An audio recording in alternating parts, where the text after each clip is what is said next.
El jarrón de porcelana que mi abuela me había regalado el día de mi boda se estrelló contra la pared a centímetros de mi cabeza, explotando en 1000 fragmentos que llovieron sobre mis hombros como lágrimas de cristal. «¡Fuera de mi casa!», rugió Gustavo, mi esposo de 47 años, su rostro deformado por una furia que nunca antes había visto tan descontrolada. «No vales nada sin mí, nada. Todo lo que tienes, todo lo que eres, es por mí». «Que Gustavo, por favor», logré susurrar, mis 69 años sintiendo como 100 en ese momento.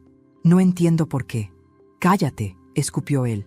Y entonces su madre, doña Hortensia, esa víbora de 82 años que había envenenado mi matrimonio desde el día 1, entró arrastrando una bolsa de basura negra rasgada por varios lados. «Aquí está tu porquería», siseó la anciana, sus ojos pequeños brillando con un odio puro que me heló la sangre. Con un movimiento violento me lanzó la bolsa, golpeó mi pecho y cayó a mis pies, derramando parte de su contenido. «Lárgate de nuestra vida con tu basura. Esta casa, este dinero, esta familia, nada de esto es tuyo. Nunca lo fue».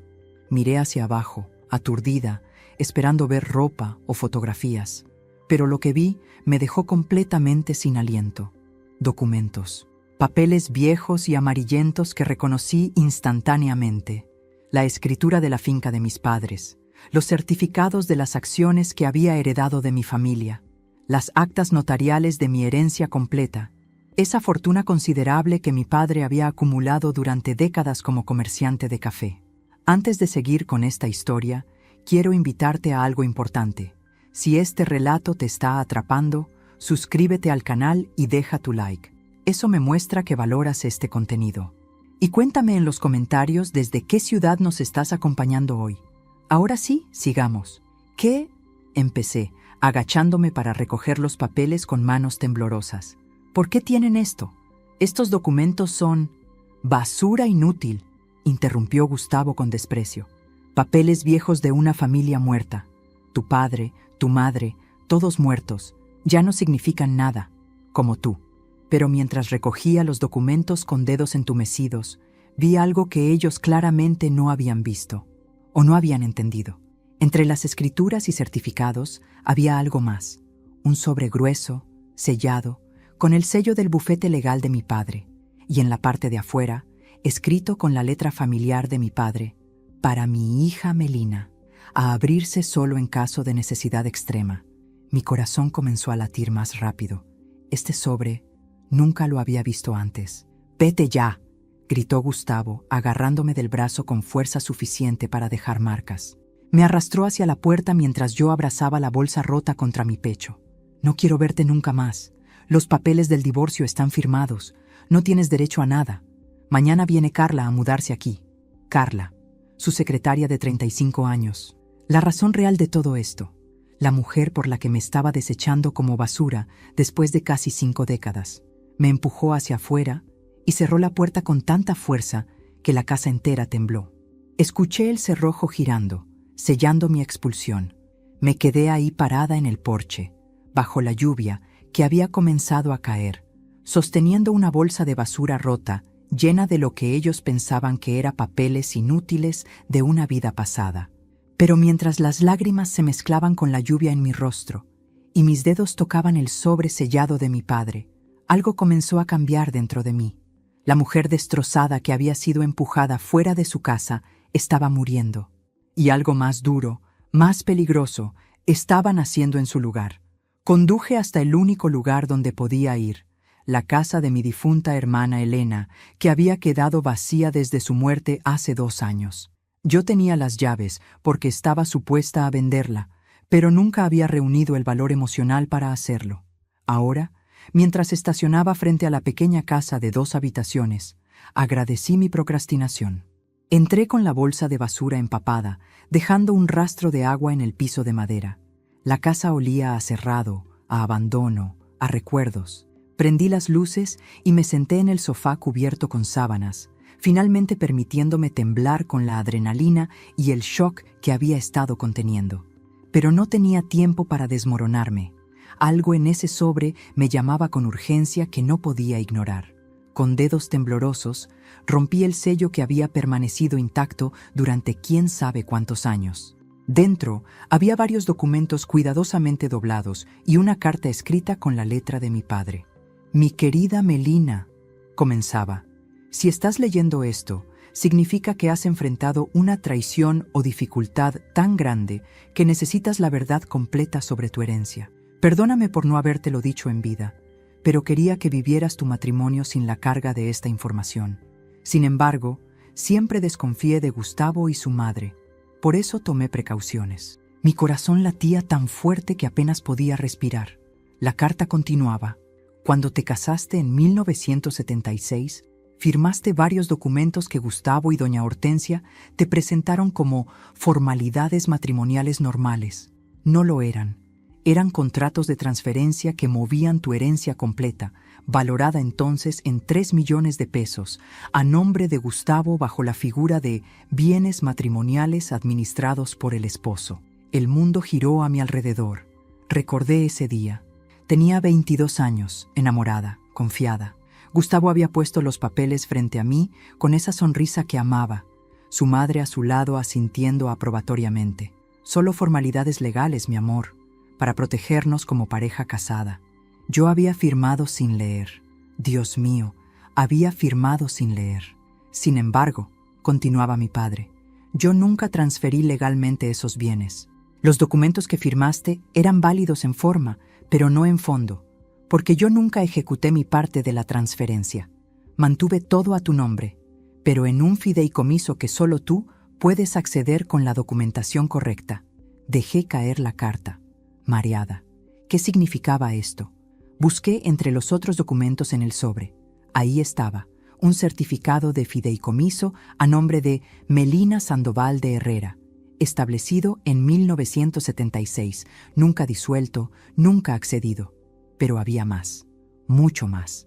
Estados de cuenta bancarios que mostraban que la empresa familiar, que Gustavo presumía haber construido desde cero, Herrera Importaciones y Exportaciones, había sido fundada con un préstamo inicial de 2 millones de pesos. Un préstamo que, según estos documentos, venía de mi fideicomiso, autorizado mediante una firma falsificada. Mi padre había incluido análisis de perito grafológico, comparando mi firma real con la que aparecía en los documentos del préstamo. No coincidían. Seguí leyendo, documento tras documento, cada uno revelando una nueva capa de traición. Gustavo nunca había construido nada. Todo, la empresa, las propiedades, las inversiones que tanto presumía, había sido comprado con mi dinero que él y su madre habían robado mediante fraude. Y yo, la tonta enamorada, había vivido 47 años creyendo que era afortunada de estar casada con un hombre de negocios exitoso, agradeciéndole por darme una buena vida, sintiéndome menos porque nunca trabajé fuera de casa, porque solo fui ama de casa y madre, cuando en realidad yo había financiado todo desde el principio. La carta de mi padre terminaba con una instrucción clara. Los documentos adjuntos son copias certificadas. Los originales están en una caja de seguridad en el Banco Nacional, sucursal central, bajo tu nombre. El número de caja y la llave están en el sobre pequeño marcado urgente. Y Melina, si estás leyendo esto, significa que necesitas recuperar lo que siempre fue tuyo. No dudes, no tengas miedo. Tu madre y yo te criamos para ser fuerte. Ahora es momento de demostrarlo. Con todo mi amor, papá. Encontré el sobre pequeño. Dentro había una llave dorada y un número, 1584. Me quedé sentada en ese sofá polvoriento, en la casa de mi hermana muerta, sosteniendo la llave de mi libertad, y por primera vez en décadas sentí algo diferente a resignación o sumisión. Sentí furia pura. Gustavo y su bruja de madre me habían robado toda mi vida. Mi dinero, mi identidad, mi poder, me habían convertido en una sombra, en una sirvienta agradecida en mi propia casa construida con mi propio dinero. Pero ahora sabía la verdad. Y la verdad, descubrí, era un arma devastadora. Esa noche no dormí. Me senté en la mesa de la cocina de Elena con todos los documentos extendidos frente a mí, reconstruyendo mi vida como si fuera un rompecabezas macabro. Cada pieza que encajaba revelaba una imagen más horrible que la anterior. Yo tenía 22 años, recién graduada de la universidad con un título en literatura que nunca usé. Mi padre acababa de morir. Un infarto súbito que nos dejó a mi madre, a Elena y a mí devastadas. El funeral fue apenas 2 meses antes de mi boda con Gustavo. Recordé ese día con una claridad que cortaba como vidrio. Gustavo había sido tan atento, tan consolador durante mi luto. «No te preocupes por nada, mi amor», me había dicho, sosteniendo mi mano mientras yo lloraba. «Yo cuidaré de ti. Tu padre habría querido que estuvieras protegida». Y yo, perdida en el dolor, había confiado ciegamente. La boda fue pequeña.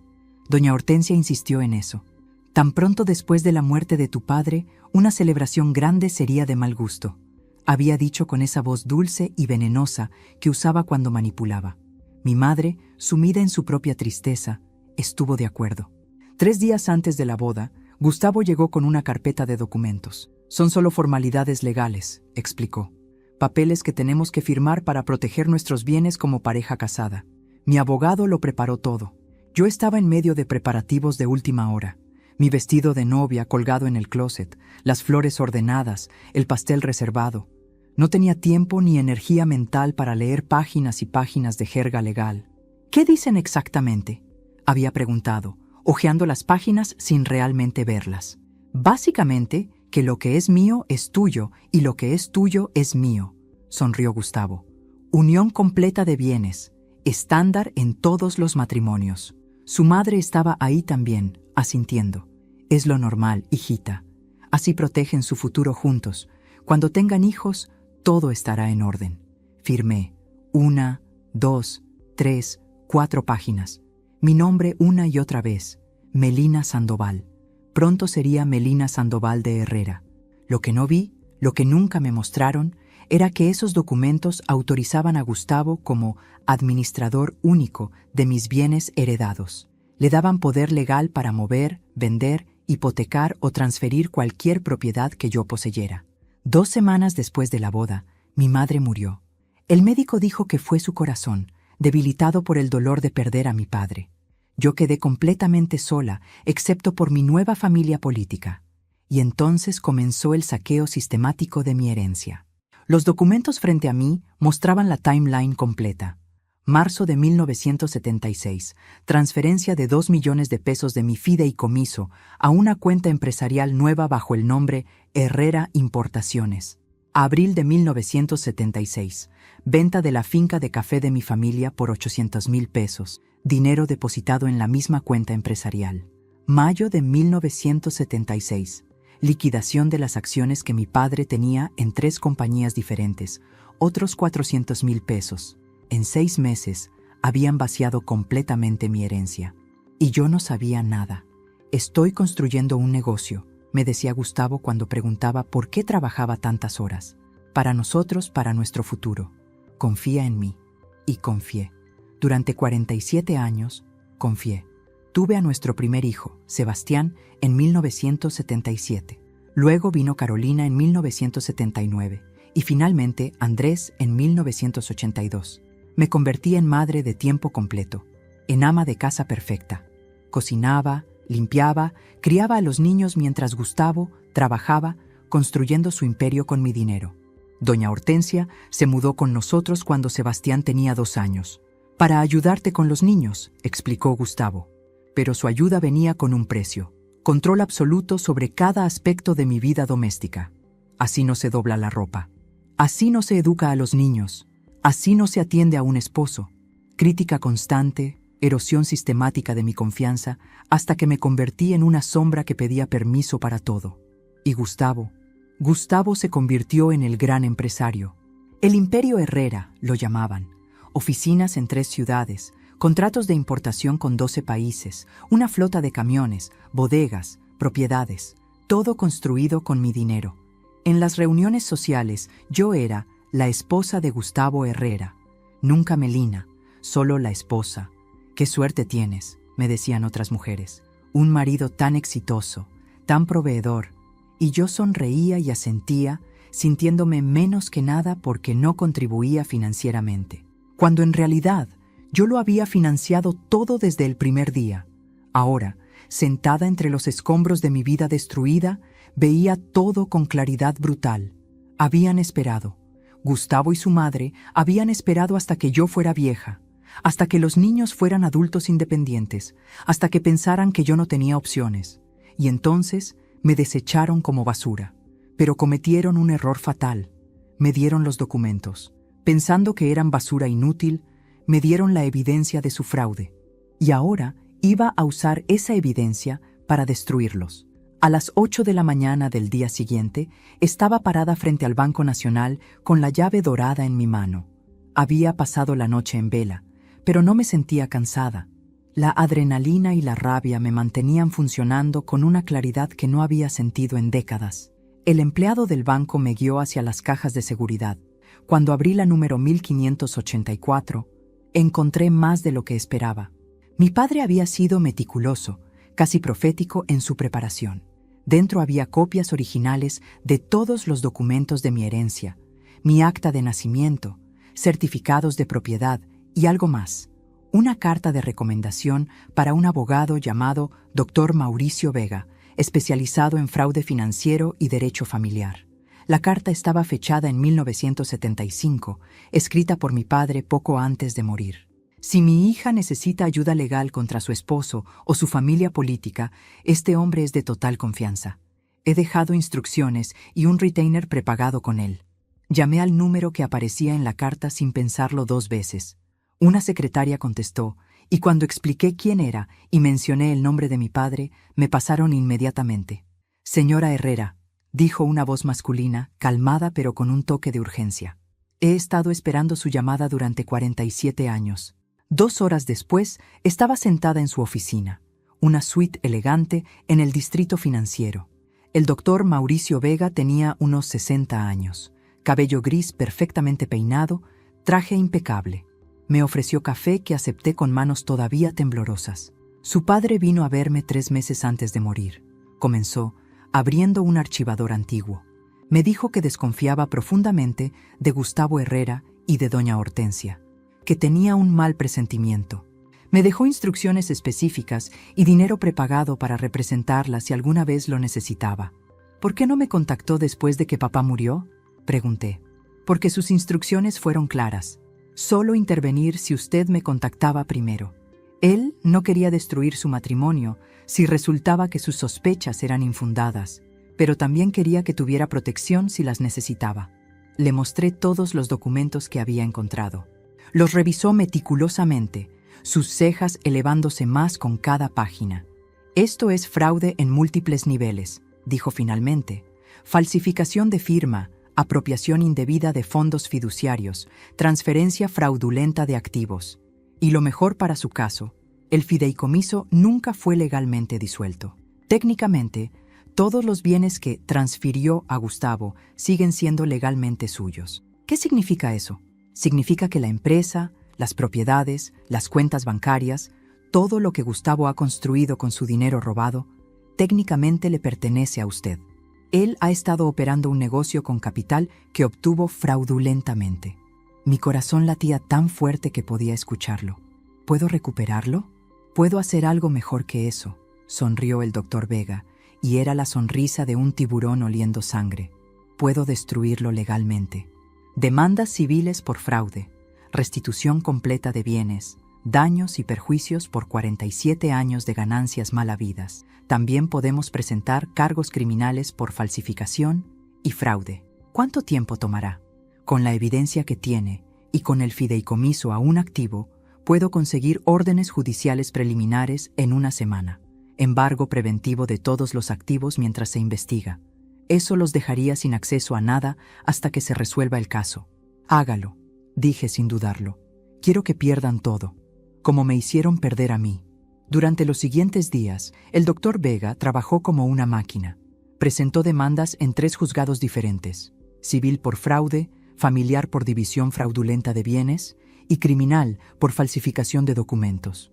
También contrató a un investigador privado que comenzó a documentar todo: la relación de Gustavo con Carla, sus gastos extravagantes, las propiedades a nombre de testaferros. «Su esposo ha sido descuidado», me informó el doctor Vega días después. Tiene una cuenta bancaria secreta en Islas Caimán con casi $2 millones, dinero que sacó de la empresa sin declarar.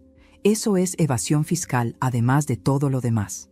Cada nueva revelación era otra puñalada, pero también otra munición para mi arsenal.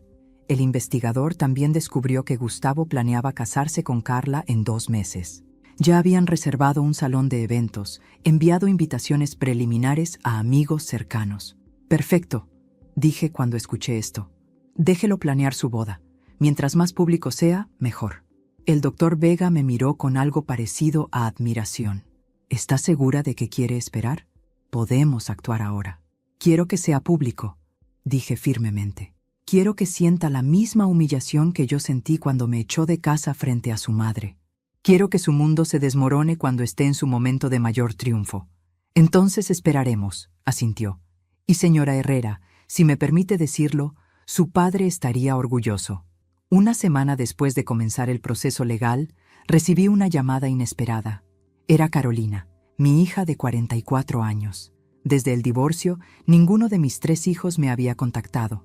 Gustavo les había dicho su versión, que yo era una carga, que estaba senil, que el divorcio era lo mejor para todos. Mamá, su voz sonaba tensa. Necesito verte, sola, sin que papá lo sepa. Nos encontramos en una cafetería al otro lado de la ciudad, lejos de lugares donde alguien pudiera reconocernos. Carolina llegó con ojeras profundas y maquillaje que no podía ocultar que había estado llorando. Encontré algo, dijo sin preámbulos, deslizando un sobre por la mesa. Estaba ayudando a papá a limpiar el estudio para que ella pueda redecorar. La amargura en su voz era palpable. Encontré esto escondido detrás de unos libros. Dentro del sobre había fotografías. Gustavo y Carla, pero no eran recientes. Eran de hace años, muchos años. Mira las fechas en el reverso, dijo Carolina. Lo hice. Las fotografías estaban fechadas. La más antigua era de 1995, 28 años atrás. Carla tenía 7 años entonces. Y había otras, año tras año, documentando una relación que claramente no había comenzado cuando ella era su secretaria hace 5 años, como él afirmaba. Ha estado con ella desde que yo tenía 16 años, susurró Carolina, sus ojos llenándose de lágrimas. Toda mi vida adulta, mamá. Toda tu vida con él después de que nosotros crecimos. Todo fue mentira. Tomé su mano por encima de la mesa. Hay más mentiras de las que sabes, mi amor. Mucho más. Le conté todo. Los documentos, la herencia robada, el fraude. Carolina escuchó con expresión cada vez más horrorizada. Dios mío, susurró cuando terminé. Todo lo que tenemos, todo lo que pensábamos que papá había construido, fue construido con mi dinero, el dinero de tu abuelo, tu herencia también, técnicamente. Ella se cubrió la boca con ambas manos. ¿Sebastián y Andrés saben? No, y no estoy segura de si creerían. Sebastián no, admitió Carolina. Él es demasiado parecido a papá. Pero Andrés ha estado haciendo preguntas. Él trabaja en la empresa como contador, ¿recuerdas? Ha notado irregularidades en los libros. Papá lo ha estado callando, diciéndole que no se meta en lo que no entiende. Mi hijo menor, Andrés, de 41, siempre el más sensible, el más observador. ¿Puedes organizar una reunión con él?, pregunté, sin que tu padre lo sepa. 2 días después, los 3 estábamos en la casa de Elena. Andrés entró con expresión cautelosa, pero cuando vio los documentos que había esparcido sobre la mesa, su rostro cambió completamente. Sabía que algo estaba mal, dijo, tomando asiento. Los números nunca cuadraban. Hay cuentas que no coinciden, transferencias sin explicación, gastos que no tienen sentido. Miró los documentos de mi herencia. ¿Esto es real? ¿Todo el capital inicial vino de ti? Cada peso, confirmé. Andrés se pasó las manos por el cabello, un gesto que me recordó a mi padre. He estado revisando libros de hace décadas porque papá me pidió digitalizar archivos viejos. Mamá, hay algo más que debes saber. La empresa no está tan bien como papá dice. Está endeudada. Mucho. ¿Cuánto? Casi $5 millones. Inversiones malas, proyectos que fracasaron. Papá ha estado sacando dinero de las cuentas operativas para mantener su estilo de vida y para mantener a Carla. Carolina ahogó un grito. ¿5 millones? Y va a empeorar. Hay un préstamo grande que vence en 3 meses. Si no puede pagarlo, el banco puede ejecutar garantías sobre las propiedades principales. Una idea comenzó a formarse en mi mente. Andrés, ¿tienes acceso a esos registros? ¿Puedes documentar las deudas, las malas inversiones? Sí, pero ¿por qué? Porque cuando demande para recuperar los activos, quiero que el mundo sepa que Gustavo no solo me robó mi herencia, sino que la desperdició. Que el gran empresario en realidad es un fraude que no puede manejar dinero. Andrés y Carolina intercambiaron miradas. «Estamos contigo, mamá», dijo Carolina firmemente. «Lo que necesites». «¿Y Sebastián?», pregunté. «Déjame hablar con él», dijo Andrés. «Él adora a papá, pero también es padre. Tiene 2 hijas. Cuando entienda que papá les robó su herencia de abuela, su legado, creo que cambiará de opinión». Durante las siguientes semanas, mis hijos se convirtieron en mis espías dentro del campamento enemigo. Andrés copiaba documentos financieros. Carolina grababa conversaciones donde Gustavo y doña Hortensia hablaban despectivamente de mí. Y Sebastián, después de una confrontación difícil con sus hermanos, finalmente vio las pruebas y tuvo que aceptar la verdad. No estaba feliz, pero se puso de mi lado. Lentamente, metódicamente, construimos un caso que no solo recuperaría mi dinero, sino que destruiría completamente la imagen pública de Gustavo Herrera, y todo explotaría en su cara exactamente cuando se sintiera más triunfante. La invitación llegó por correo a la casa de Elena 2 semanas antes de la fecha. Un sobre elegante color marfil con letras doradas en relieve. Gustavo Herrera y Carla Mendoza tienen el honor de invitarle a celebrar su compromiso. La fecha, sábado 15 de julio, en el Club Campestre Los Olivos, el lugar más exclusivo de la ciudad. Sonreí mientras leía. Gustavo estaba siendo audaz, casi arrogante. Apenas habían pasado 2 meses desde nuestro divorcio y ya estaba celebrando públicamente su nueva vida. Obviamente la invitación no era para mí. Había sido enviada a la dirección de Elena por error del servicio postal, pero la guardé cuidadosamente. Sería útil. El evento tendrá 200 invitados, me informó el Dr. Vega en nuestra reunión semanal. La élite empresarial de la ciudad, políticos, jueces, irónicamente, varios de los jueces que están revisando sus casos estarán ahí sin saber que el anfitrión está bajo investigación. Perfecto, dije. ¿Cuándo podemos ejecutar las órdenes? Los magistrados firmaron todo ayer. Tengo órdenes de embargo preventivo sobre todas las propiedades registradas a nombre de Herrera Importaciones, congelamiento de cuentas bancarias y orden de comparecencia inmediata para Gustavo y doña Hortensia. Hizo una pausa. También conseguí algo especial, una orden de allanamiento para la casa, basándonos en la evidencia de Andrés sobre documentos ocultos y evasión fiscal. ¿Cuándo? Cuando usted diga. Tengo a oficiales judiciales y agentes del fisco listos para actuar. Solo dígame cuándo quiere que caiga el martillo. Miré la invitación dorada en mis manos. Durante la fiesta de compromiso, que los oficiales lleguen exactamente a las 8 de la noche, cuando estén brindando con champán caro comprado con mi dinero. El doctor Vega sonrió. Será cinematográfico, pero señora Herrera, debe saber que esto va a ser brutal para él, públicamente devastador. Bien, dije sin dudarlo. Él me destruyó públicamente cuando me echó de mi propia casa. Me humilló frente a su madre, frente a los vecinos que vieron cómo me arrastraron afuera. Es momento de que sienta lo mismo. Andrés me trajo más información valiosa días después. Papá está vendiendo acciones de la empresa en secreto. Creo que está tratando de conseguir efectivo rápido para pagar parte de las deudas antes de que alguien se dé cuenta. Pero no es suficiente.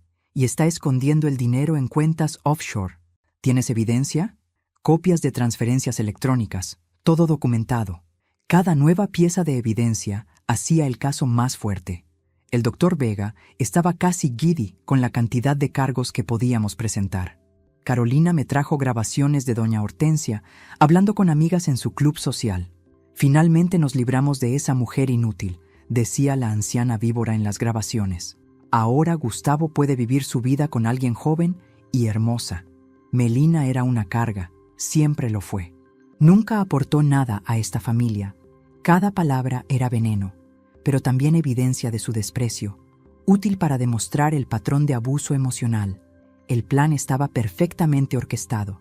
El doctor Vega había coordinado con el fiscal de delitos financieros, quien estaba muy interesado en el caso de evasión fiscal.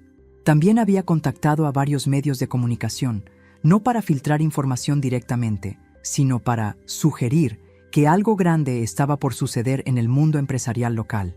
Cuando ejecutemos las órdenes, los medios estarán ahí, explicó. No por nosotros oficialmente, sino porque huelen sangre en el agua, un empresario prominente siendo arrestado durante su fiesta de compromiso. Es oro mediático. Antes de continuar, quiero saber tu opinión. Escríbeme en los comentarios qué estás sintiendo con esta historia y qué harías tú si estuvieras en mi lugar. No te vayas, porque lo que viene después es aún más intenso. La semana antes de la fiesta, Sebastián me llamó nervioso. Mamá, papá me preguntó si sabía dónde estabas. Dijo que necesita que firmes unos papeles adicionales del divorcio. ¿Qué tipo de papeles? Renuncia a cualquier reclamación futura sobre la empresa o propiedades. Dice que es procedimiento estándar, pero su abogado está presionando mucho. Sonreí fríamente. Dile que no me puede encontrar, que has intentado llamarme pero no contesto. Gustavo estaba preocupado. Probablemente su abogado le había advertido sobre posibles reclamaciones, pero era demasiado tarde. Las demandas ya estaban presentadas, las órdenes ya firmadas. Solo faltaba el gran final. El viernes antes de la fiesta, el doctor Vega me llamó para una reunión final. Última oportunidad para echarse atrás, dijo, aunque sabía la respuesta. No me voy a echar atrás. Entonces mañana a las 8 de la noche, el mundo de Gustavo Herrera se derrumba. ¿Estará usted ahí para verlo? Pensé en eso. ¿Quería estar presente para ver su humillación? Sí, dije finalmente. Estaré ahí. No adentro, pero afuera. Quiero ver su cara cuando salga esposado. Será épico, prometió el doctor Vega. Y lo sería. El sábado 15 de julio amaneció con un cielo despejado y azul, irónico para lo que estaba por suceder. Me desperté temprano en la casa de Elena, sintiéndome extrañamente tranquila. Después de semanas de preparación, el día finalmente había llegado. Carolina vino a verme a media mañana. Mamá, todavía puedes cambiar de opinión. Esto va a ser brutal. Él fue brutal conmigo, respondí simplemente. Y con ustedes, aunque no lo vean completamente todavía. Les robó su herencia legítima. Les mintió durante toda su vida. Ella asintió, aunque vi conflicto en sus ojos. Era su padre, después de todo. 44 años de amor filial no se borraban fácilmente, incluso frente a la evidencia de su fraude. Andrés y yo estaremos en la fiesta, dijo. Papá insistió, Sebastián también, con su familia. Todos tenemos que estar ahí para la gran celebración. El sarcasmo en su voz era palpable. ¿Saben lo que va a pasar? Sabemos el plan general. A las 8 en punto. Pero mamá, ¿realmente vas a estar ahí afuera? ¿No preferirías estar en otro lado cuando suceda? Necesito verlo, dije firmemente. Necesito ver que se hace justicia. A las 6 de la tarde, el doctor Vega me recogió en un auto discreto. Me había vestido con cuidado. Un traje pantalón elegante color azul marino, maquillaje impecable, el cabello peinado profesionalmente. Quería verme poderosa, no como la mujer destrozada que había sido expulsada de su casa 2 meses atrás. Todo está confirmado, me informó el doctor Vega mientras conducíamos hacia el Club Campestre Los Olivos. Los oficiales judiciales llegarán exactamente a las 8. El fiscal de delitos financieros estará con ellos. También habrá agentes del fisco para ejecutar la orden de auditoría inmediata. Y, sonrió ligeramente, 3 cámaras de televisión estarán casualmente estacionadas afuera. Recibieron un tip anónimo sobre algo grande. Llegamos al club a las 7:15. Nos estacionamos en una zona discreta con vista a la entrada principal. Desde ahí podíamos ver todo sin ser vistos. Ya había una fila de autos de lujo llegando, valets corriendo para estacionarlos, invitados elegantemente vestidos entrando al salón principal. Vi llegar a Sebastián con su esposa y mis 2 nietas, las niñas con vestidos de fiesta. Mi corazón se apretó. Las gemelas de 12 años adoraban a su abuelo. Esto las lastimaría. Luego vi a Andrés llegar solo. Se había divorciado hace 2 años. Me saludó discretamente con la mano cuando pasó frente a nuestro auto. Carolina llegó momentos después con su esposo. A las 7:30, una limusina blanca se detuvo en la entrada. Gustavo bajó primero, vestido con un smoking impecable, sonriendo ampliamente. Luego ayudó a Carla a bajar. Ella llevaba un vestido dorado que probablemente costaba más de lo que yo había gastado en ropa en los últimos 10 años. Brillaba como un trofeo, que era exactamente lo que era. Y detrás de ellos, emergiendo de la limusina como una reina oscura, estaba doña Hortensia, vestida de negro completo a pesar de ser una celebración, con un collar de perlas que reconocí. Habían sido de mi madre, prestadas hace años y nunca devueltas. Los vi entrar al club entre aplausos de los invitados que ya estaban adentro. Flashes de cámaras profesionales. Habían contratado fotógrafos para documentar su momento especial. «Oh, qué irónico», murmuré. «Van a tener muchas fotos de esta noche, pero no del tipo que esperan». El doctor Vega revisó su reloj. 15 minutos. Esos 15 minutos se arrastraron como horas. Vi a más invitados llegar. Reconocí a varios. El director del banco principal de la ciudad, 2 concejales municipales, el dueño de la compañía de medios más grande de la región, empresarios con quienes Gustavo había hecho negocios durante décadas. Todos ahí para celebrar al exitoso empresario y su nuevo amor. Ninguno sabiendo que estaban a punto de presenciar su caída. A las 7:58, 3 camionetas negras se detuvieron en la entrada del club. No eran discretas, eran vehículos oficiales con insignias del sistema judicial. De ellas bajaron 8 oficiales uniformados, 2 fiscales con portafolios gruesos y 4 agentes del servicio de impuestos. Los valets se quedaron congelados, sin saber qué hacer. «Es hora», dijo el doctor Vega. Los oficiales entraron al club. Desde nuestro auto no podíamos ver directamente adentro, pero imaginé la escena. Gustavo probablemente estaba en medio de un brindis, champán en mano, Carla a su lado sonriendo, doña Hortensia observando con satisfacción, 200 invitados de la élite aplaudiendo su felicidad. Y entonces las puertas se abrieron y entraron los oficiales. Exactamente 3 minutos después, comenzó el caos. Invitados empezaron a salir del club, confundidos, murmurando entre ellos. Vi a Carolina salir rápidamente con sus nietas, protegiéndolas de lo que estaba sucediendo adentro. Me vio en el auto y asintió. Las niñas estaban a salvo. Las cámaras de televisión se activaron inmediatamente, camarógrafos corriendo hacia la entrada. Y entonces lo vi. Gustavo, saliendo del club flanqueado por 2 oficiales. Tenía las manos esposadas detrás de la espalda. Su rostro, ese rostro que había amado durante décadas, estaba completamente blanco, los ojos muy abiertos en shock absoluto. Detrás de él venía doña Hortensia, también esposada, gritando: «Esto es un ultraje, saben quiénes somos, mi hijo es un empresario respetado». Uno de los fiscales le respondió algo que no pude escuchar, pero la anciana se puso aún más roja, vociferando obscenidades. Carla salió llorando, sin esposas, pero claramente en shock. Su vestido dorado brillaba bajo las luces de las cámaras que capturaban cada momento. Los reporteros comenzaron a gritar preguntas.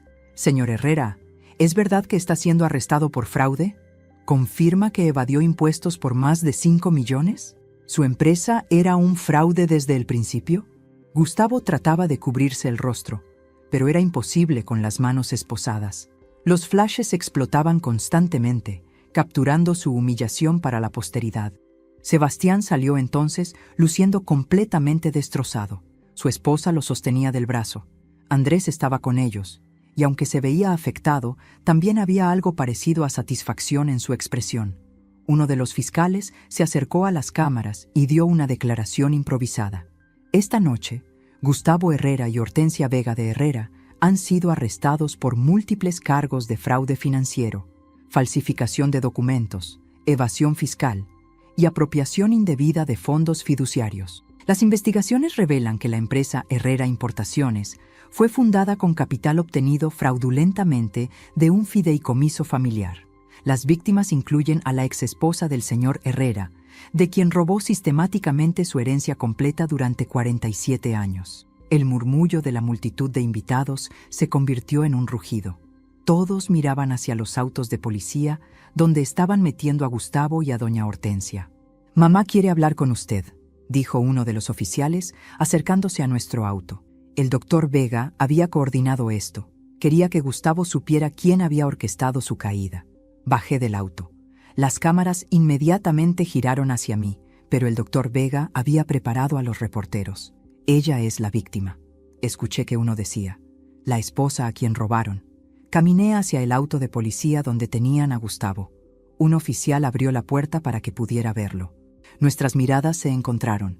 En sus ojos vi confusión, shock, y luego, cuando finalmente comprendió quién estaba detrás de todo esto, un miedo puro. «Melina», susurró. «¿Qué hiciste?» «Recuperé lo que siempre fue mío», respondí con voz calmada. «Esa basura que tu madre me tiró, los documentos que pensaron que eran inútiles, resultaron ser la evidencia completa de tu fraude. 47 años de fraude. Esto es un error», balbuceó. «Podemos arreglarlo, podemos...» «No hay nada que arreglar, Gustavo. Le robaste a una mujer de 22 años que confiaba en ti. Construiste tu imperio con dinero que no era tuyo y ahora vas a pagar por ello». Doña Hortensia gritó desde el otro auto de policía. «¡Perra ingrata! ¡Te dimos una vida! ¡Te dimos un hogar!». Me acerqué a su auto, mirándola directamente. «Me dieron un hogar que yo pagué, una vida que yo financié, y me trataron como basura en mi propia casa. Pero ya no más». Uno de los fiscales se acercó con documentos. «Señora Herrera», o debería decir, señorita Sandoval, ya que el divorcio invalidó el apellido matrimonial, necesitamos que venga a la oficina del fiscal mañana para firmar declaraciones. También, las órdenes de embargo se están ejecutando ahora mismo en la casa y en las oficinas de la empresa». «¿Qué significa eso?», preguntó Gustavo, el pánico claro en su voz. «Significa que todo está congelado», expliqué con satisfacción fría. «Las cuentas bancarias, las propiedades, los vehículos, todo. No puedes tocar nada hasta que el caso se resuelva, y cuando se resuelva todo, absolutamente todo, volverá a mí». «No puedes hacer esto», gritó. «Esa empresa es mía, la construí yo». «La construiste con mi dinero robado», corregí. «Y ahora la justicia te está alcanzando». Los oficiales comenzaron a cerrar las puertas de los autos de policía. Gustavo gritaba algo, pero no pude escucharlo por el ruido de la multitud y las cámaras. Carla estaba sentada en las escaleras del club, llorando, su vestido dorado ahora arrugado. Varios invitados pasaban junto a ella sin siquiera mirarla. La fiesta de compromiso se había convertido en una escena del crimen. Sebastián se acercó a mí, sus ojos rojos. «Mamá, yo no sabía todo esto». «Lo sé, mi amor», dije abrazándolo. «Y lamento que tengas que verlo así. Pero tu padre nos robó a todos, a mí, a ti, a tus hermanos, a tus hijas. El dinero que debería haber sido tu herencia, la seguridad que deberían tener tus niñas, todo fue desperdiciado en su arrogancia». Andrés y Carolina se unieron a nosotros. Nos quedamos ahí, los cuatro, viendo cómo los autos de policía se alejaban llevando a Gustavo y a doña Hortensia. Las cámaras seguían grabando. Los invitados seguían murmurando. El escándalo del año estaba capturado en video de alta definición para que todo el mundo lo viera. El doctor Vega se acercó con una sonrisa. «Perfectamente ejecutado. Para mañana, esto estará en todos los noticieros. El respetable empresario desenmascarado como fraude». Miré el club, las decoraciones caras para una fiesta que nunca terminaría adecuadamente, el champán caro sin beber, la torta elaborada que nadie probaría, todo pagado con mi dinero, pero ya no más. «Vámonos», le dije al doctor Vega. «Ya vi suficiente». Mientras nos alejábamos, vi en el espejo retrovisor el caos que dejábamos atrás. Y por primera vez en 47 años me sentí completamente libre. La guerra había sido ganada. Ahora venía la reconstrucción. Los titulares del domingo fueron exactamente lo que esperaba. Empresario prominente arrestado por fraude masivo. Imperio Herrera construido sobre dinero robado. Esposa víctima de 47 años de estafa recupera su fortuna. Mi rostro estaba en la portada de 3 periódicos diferentes, identificada como Melina Sandoval, víctima y ahora vindicada. El lunes, la oficina del doctor Vega estaba inundada de llamadas. reporteros queriendo entrevistas, otros abogados ofreciendo ayuda pro bono, incluso organizaciones de derechos de mujeres queriendo usar mi caso como ejemplo de abuso financiero sistemático. Es mediáticamente perfecto, me informó el doctor Vega. Una mujer mayor, robada por su esposo durante décadas, finalmente obtiene justicia. El público está de su lado completamente. Pero yo no estaba interesada en ser una víctima mediática. Estaba interesada en resultados. Los resultados llegaron rápido. Con Gustavo y doña Hortensia en prisión preventiva, el juez les negó la fianza, considerándolos riesgo de fuga dado el dinero en cuentas offshore. Los abogados del Estado comenzaron el proceso de restitución. El primer paso fue la auditoría completa de Herrera Importaciones. Andrés, como contador interno, fue esencial en este proceso. Trabajó directamente con los auditores del gobierno, revelando cada rincón oscuro de la contabilidad de la empresa. Papá ha estado cocinando los libros durante años, me informó en una reunión 2 semanas después del arresto. No solo robó tu herencia inicial, ha estado desviando fondos, evadiendo impuestos, creando empresas fantasma. La cantidad real de fraude es probablemente el doble de lo que pensábamos. Los números finales fueron asombrosos. Entre la herencia inicial robada, las ganancias generadas por ese capital durante 47 años, los intereses acumulados y los daños punitivos, la Corte determinó que Gustavo me debía aproximadamente $18 millones. 18 millones que él no tenía porque había gastado, desperdiciado y escondido la mayor parte. Pero yo tenía algo mejor que dinero. Tenía los activos. La casa donde me habían echado fue la primera en ser transferida de vuelta a mi nombre. Fui con oficiales judiciales, abrí la puerta con mi propia llave nueva y caminé por cada habitación. Carla había estado viviendo ahí apenas 2 meses, pero ya había redecorado todo. Mis fotografías familiares habían sido removidas, mis muebles reemplazados. Era como si estuvieran tratando de borrar cualquier rastro de mi existencia. Quiero que todo lo que ella trajo sea removido, le dije al oficial. Todo, sus muebles, su ropa, sus decoraciones. Quiero mi casa de vuelta exactamente como era. Tomó 3 semanas, pero cuando terminaron, era como retroceder en el tiempo. Mis fotografías en las paredes, mis muebles en su lugar, mi presencia restaurada en cada rincón. Pero no me mudé de vuelta. Esta casa tenía demasiados recuerdos dolorosos. En cambio, decidí venderla. Se vendió por $3 millones. El mercado inmobiliario había explotado en el vecindario. Usé ese dinero para comprar algo mejor. La empresa fue más complicada. Herrera Importaciones estaba técnicamente en bancarrota con las deudas que Gustavo había acumulado. Pero los activos físicos, las bodegas, los camiones, los contratos de importación, tenían valor significativo. Tienes 2 opciones, explicó el doctor Vega. Liquidar todo y tomar el efectivo, o reestructurar la empresa bajo nueva administración y mantenerla operativa. ¿Cuánto vale si liquido? Aproximadamente 8 millones después de pagar las deudas legítimas. ¿Y si la mantengo operativa? Potencialmente el doble o el triple en 5 años, si la administras correctamente. Pero requiere inversión, tiempo y asumes riesgo. Miré a Andrés, quien estaba en la reunión. ¿Tú la puedes administrar? Él pareció sorprendido. ¿Yo? Conoces el negocio mejor que nadie. Has visto todos los errores que tu padre cometió. ¿Puedes arreglarla? Andrés pensó por un largo momento. Sí, pero necesitaría traer nuevo management, liquidar las divisiones que pierden dinero, renegociar contratos. Sería un trabajo de años. Hazlo, dije. La empresa se llamará Sandoval Importaciones y tú serás el CEO con 30% de participación. Yo mantengo el 70% como inversora silenciosa. Cuando yo muera, se divide equitativamente entre tú, Carolina y Sebastián. Vi lágrimas en los ojos de mi hijo. Mamá, lo mereces. Tú fuiste valiente cuando importaba. Y vas a hacer esto correctamente, sin fraude, sin mentiras, sin atajos. Esa decisión resultó ser brillante. Bajo la administración de Andrés, la empresa se saneó completamente en 18 meses. Liquidó las operaciones corruptas, contrató personal honesto, renegoció deudas. En 3 años, Sandoval Importaciones estaba generando ganancias consistentes. En 5 años valía más de 20 millones. Pero el verdadero triunfo no fue financiero.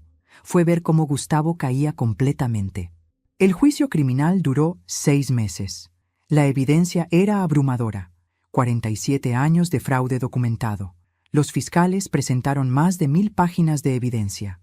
Andrés testificó sobre la contabilidad fraudulenta. Carolina testificó sobre las mentiras familiares. Yo testifiqué sobre la manipulación desde el día de mi boda. Doña Hortensia, enfrentando sus propios cargos como cómplice, intentó hacer un trato. Testificó contra Gustavo, revelando aún más detalles sobre cómo habían planeado robarme desde antes de que mi padre muriera. Cómo habían esperado pacientemente, sabiendo que la herencia vendría, preparando el terreno. Fue idea de ella desde el principio, admitió Gustavo finalmente desde el estrado, tratando de salvar lo que pudiera. Mi madre lo planeó todo. Yo solo seguí adelante. Pero eso no lo salvó. La sentencia llegó en marzo, 8 meses después de su arresto.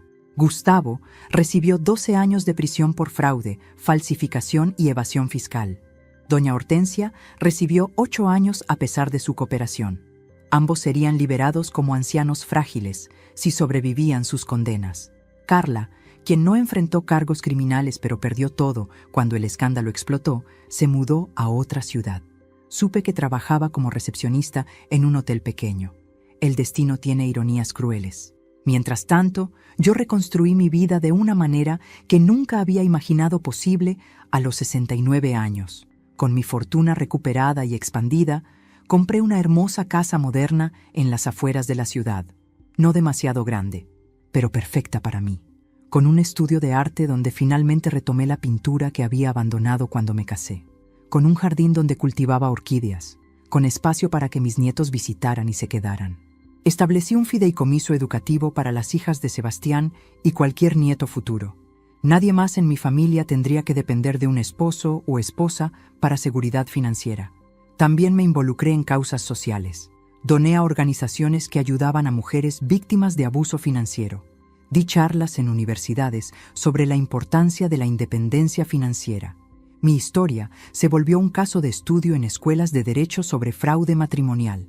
A los 72 años, 3 años después de mi expulsión, estaba en la portada de una revista de negocios como la empresaria que renació a los 70.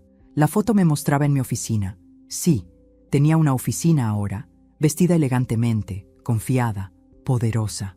Carolina enmarcó esa portada y la colgó en su casa. Para que mis hijas vean, me dijo, que nunca es tarde para recuperar tu poder. Sebastián, quien había luchado más con la caída de su padre, eventualmente encontró paz. Amaba una ilusión, me dijo un día durante el almuerzo. El padre que pensé que conocía nunca existió realmente, pero la madre que redescubrí, fuerte, valiente, imparable, esa es real. Visité a Gustavo en prisión una vez, 2 años después de su condena. No por él, sino por mí.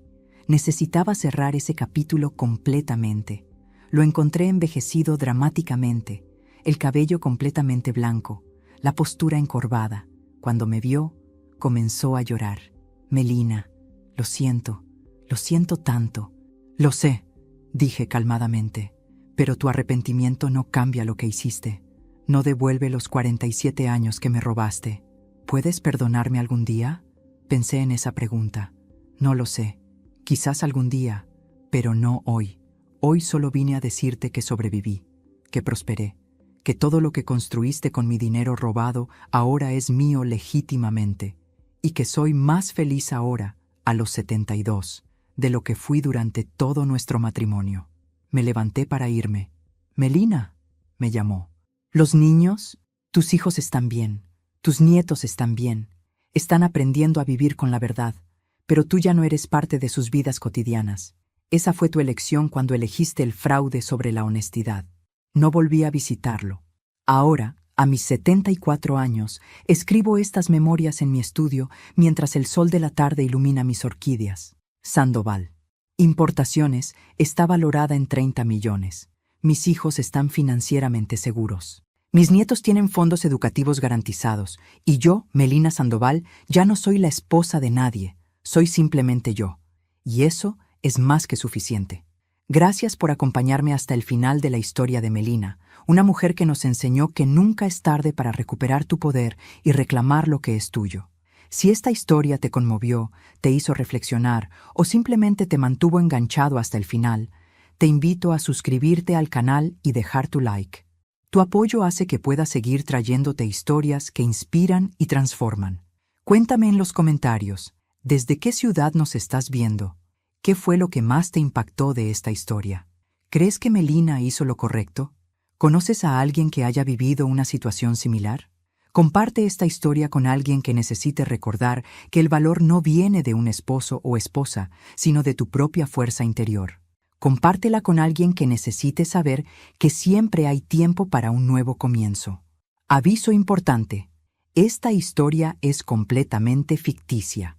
Todos los personajes, nombres, situaciones, eventos y circunstancias narrados son producto de la imaginación y fueron creados exclusivamente con fines de entretenimiento, reflexión y valor emocional. Esta narrativa no representa hechos reales, personas reales, vivas o fallecidas, ni está basada en acontecimientos verídicos. Cualquier semejanza con situaciones, lugares, empresas o personas reales es pura coincidencia.